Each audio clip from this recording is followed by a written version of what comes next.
What is a weird flex you are proud of? Story 1. So, I, white woman, was a preschool teacher, and every morning my female students would want me to do their hair, like Elsa, braids. I had a black student, let's call her Virtue, that saw this one day and would ask me to do hers like Elsa too. Virtue's hair was never up and always a bit of a mess. Well, I looked up tutorials and learned how to do a simple style on black/4C hair. Virtue was so happy to have her hair up like the other girls.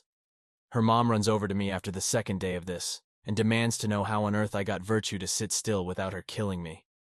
Apparently, Virtue had sensory issues with her head being touched and would essentially start kicking and biting and screaming at anyone who touched it.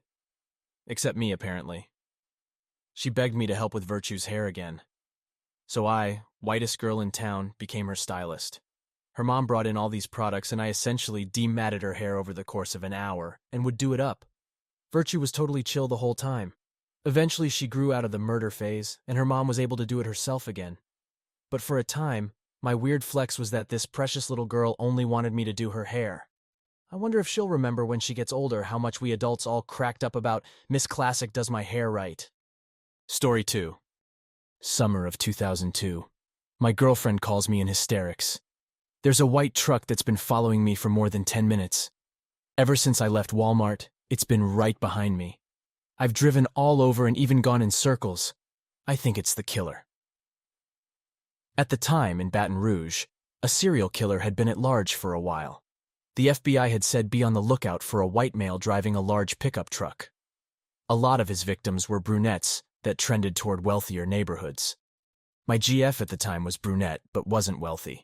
But this week she was house-sitting for her aunt who was a literal millionaire and was driving her aunt's Lexus.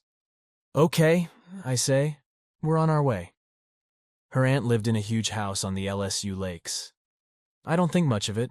It's LSU and stupid stuff happens all the time. This is a prank of some kind. I'm sure of it. A few minutes later, and we're at the interstate exit. I call her to say where we are, and before she picks up, I see her aunt's car pass by with a white truck right behind. Go to the house. We're right behind them. She pulls into her aunt's driveway, but the car stops and pulls over immediately once she does, parking across the street from her aunt's next-door neighbor, right on the edge of the lake.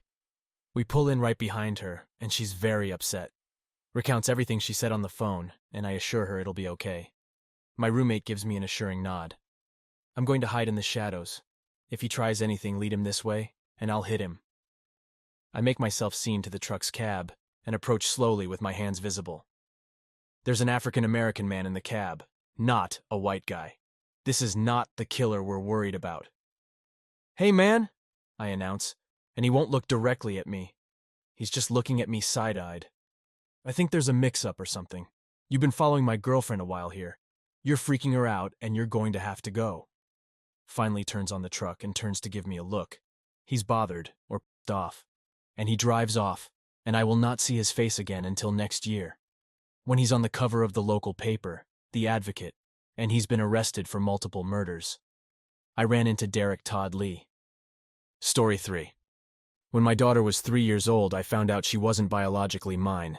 I left her mom but took her to court. She just turned 9 and we split custody 50-50. We've been in this scenario for 6 years and counting.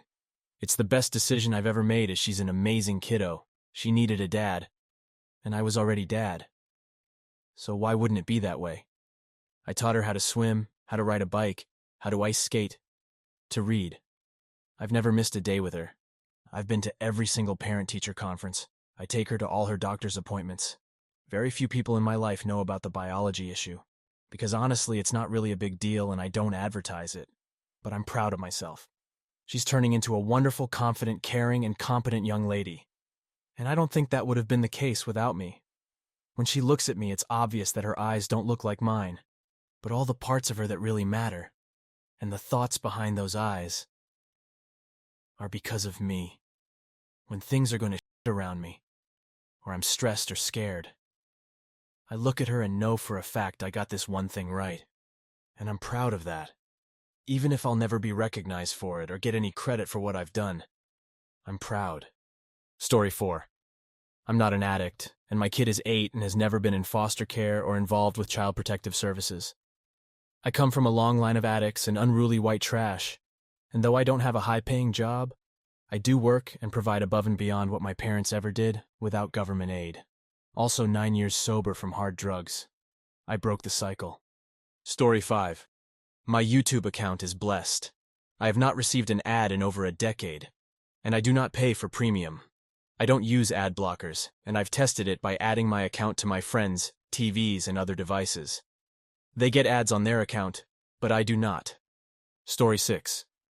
Back in my mid-20s, I did an install for a company currently worth $131 billion. They showed up on day one of the install with only a general assembly drawing. It had part names, but none of the critical measurements we needed to be able to install the 30-plus robotically controlled lines throughout the whole of the plant. These lines had to link up with a main feed and several other sorting tables and elevators between floors, so the measurements absolutely had to be correct. I spent that day with a tape measure, a ruler, fine-tip marker, and a 3x3 piece of cardboard figuring out the measurements between conveyors based off of a laser level shooting a line down the warehouse.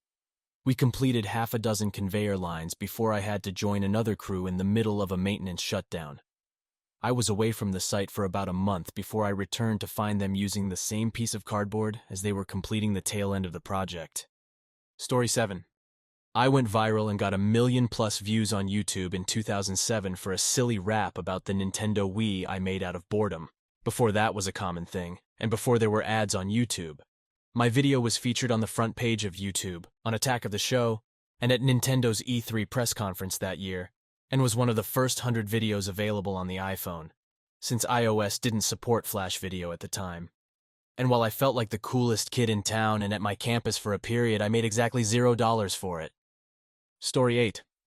My cursive handwriting is beautiful, like something that came out of an old legal document from the 19th century. I get compliments about it all the time, even though many young people can't read it.